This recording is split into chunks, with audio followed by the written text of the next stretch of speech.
Good morning, class 5. Today is the day 37 of online classes and the date is 30 May 2020. Here I am to teach you rest of the topic in Unit 1st Science, and the topic for today is crops in dry and wet condition. But before that, I have a short recap about summer and winter crops.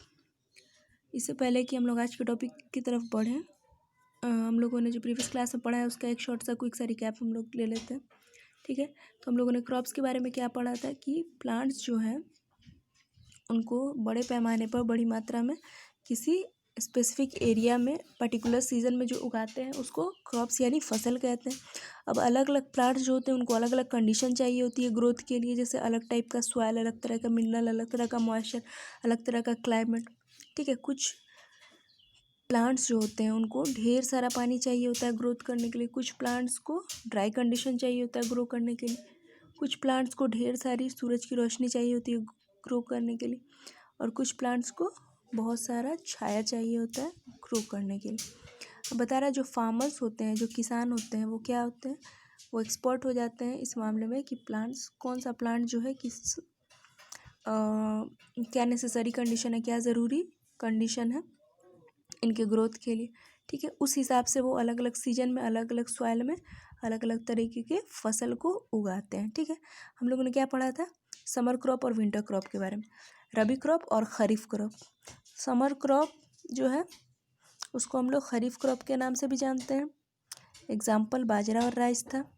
और रबी crop जिसको हम लोग winter crop के नाम से जानते हैं उसमें एग्जाम्पल व्हीट और मस्टर्ड था. ठीक है, तो बता रहा था कि क्रॉप्स फसल जैसे व्हीट हो गया, गेहूँ हो गया, मस्टर्ड हो गया, चना हो गया, ये सब जाड़ा में उगाया जाता है और स्प्रिंग बाहर के मौसम में हार्वेस्ट किया जाता है. इनको रबी क्रॉप या विंटर क्रॉप कहते हैं.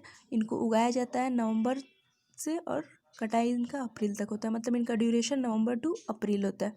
अब बता रहा है समर और रेनी सीजन यानी गर्मी और बरसात के सीजन में फार्मर्स जो होते हैं किस तरह का क्रॉप उगाते हैं, तो उस तरह के क्रॉप को खरीफ क्रॉप या समर क्रॉप कहा जाता है. इनका एग्जाम्पल हो गया चावल हो गया, मकई हो गया, ज्वार हो गया, बाजरा हो गया.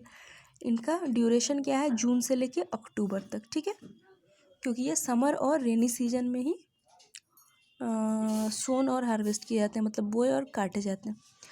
अब आज का जो टॉपिक है वो है crops in dry and wait condition. फसल जो होते हैं ड्राई और वेट कंडीशन में उनके बारे में पढ़ना. T plants grow in moist condition. अब समझ जाइए कि टी प्लांट्स जो होता है मतलब चाय का पौधा होता है वो किस कंडीशन में ग्रो करता है, तो मॉइस्ट कंडीशन में, मतलब जहाँ पे नमी हो. ठीक है, therefore huge plantation of tea are seen in hilly areas where it rains allot.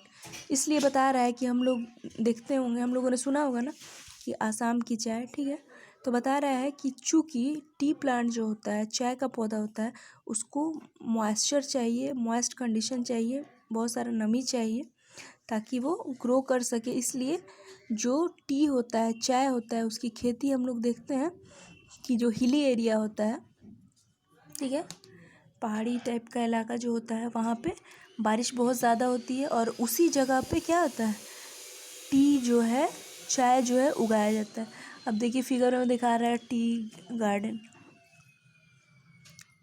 Plants like date palms grown in very dry condition. अब इसका जस्ट ऑपोजिट बता रहा है कि प्लांट्स हो गए जैसे खजूर का जो पौधा होता है ये सब बहुत ड्राई कंडीशन में उगता है. ठीक है, तो टी प्लांट जो है मॉइस्ट कंडीशन में यानी कि नमी वाले कंडीशन में, इसीलिए हिली एरिया पे इसको ज़्यादा उगाया जाता है क्योंकि हिली एरिया पे बारिश बहुत ज़्यादा होती है मात्रा में. और जो डेट पाम है मतलब कि खजूर वगैरह है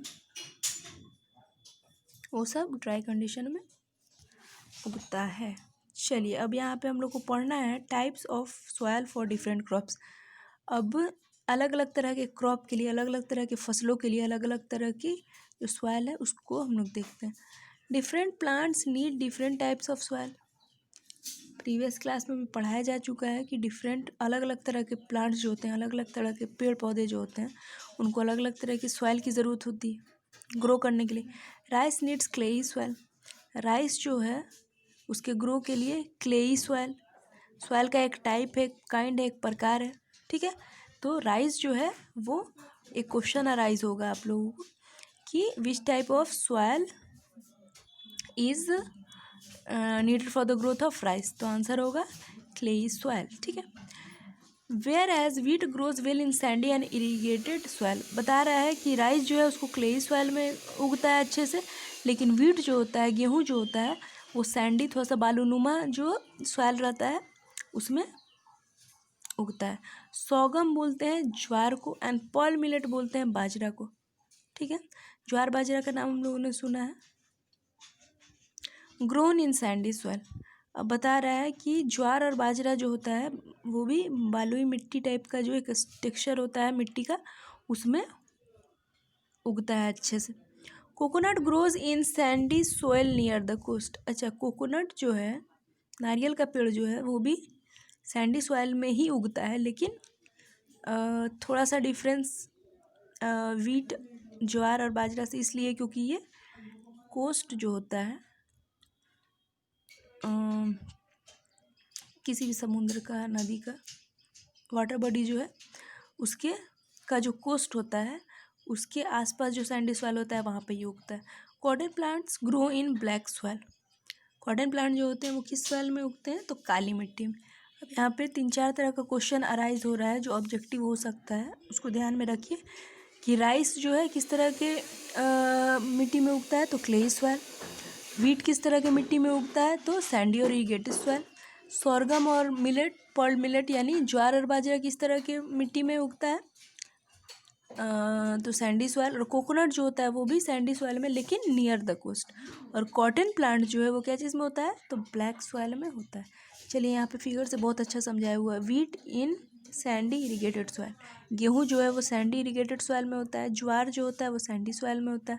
कोकोनट जो होता है वो सैंडी सॉइल में होता है अलोंग द कोस्ट, मतलब जो कोस्ट है, जो वाटर बॉडी है, जो पानी का स्रोत है, अब समुद्र वगैरह हो गया, ठीक है, उसके आसपास का जो कोस्ट होता है वहाँ पे जो सैंडी सॉइल पाया जाता है वहाँ पे ये उगता है।